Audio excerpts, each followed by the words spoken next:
అందరికీ శ్రీ విశ్వవసునామ సంవత్సర ఉగాది శుభాకాంక్షలు. అందరూ ఉగాది ఎలా జరుపుకున్నారు? మేమైతే చాలా చాలా బాగా జరుపుకున్నాము ఈసారి.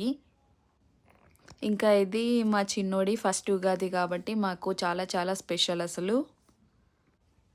అసలు పండగ అంటేనే కిచెన్లో మనకి చాలా పని ఉంటుంది కదా, చాలా వెరైటీస్ ఆఫ్ ఫుడ్ అదంతా చేసుకోవాలి. ఇంకా పొద్దున్న లేవగానే పూజ అంతా కంప్లీట్ చేసుకోవాలి కదా. అసలు ఇల్లంతా క్లీన్ చేసుకొని పూజ అనేది కంప్లీట్ చేసుకునే వరకు మాకు ఆల్మోస్ట్ 12 అయింది. అంటే ఇంకా చిన్నోడు కూడా ఉన్నాడు కదా, వాడిని మేనేజ్ చేస్తూ మా పని మేము చేసుకుంటుంటే చాలా టైం పట్టింది అసలు. ఈరోజు మేము స్పెషల్స్ వచ్చేసి సేమియా చేసుకున్నాము, ఇంకా పునుగులు కూడా చేసుకున్నాము. ఆ తర్వాత భక్షాలు చేసుకున్నాము. భక్షాలు జస్ట్ కొన్నే చేసుకున్నాం, ఎక్కువ తినాం కదా. దాంతోపాటు మామిడికాయ పులిహోర చేసుకున్నాం. కోర్స్ ఉగాది పచ్చడి కదా, పచ్చడి కూడా చేసుకున్నాము. అందులోకి వేపు పువ్వు ఒకటి మిస్ అయింది, కానీ చాలా బాగుండే.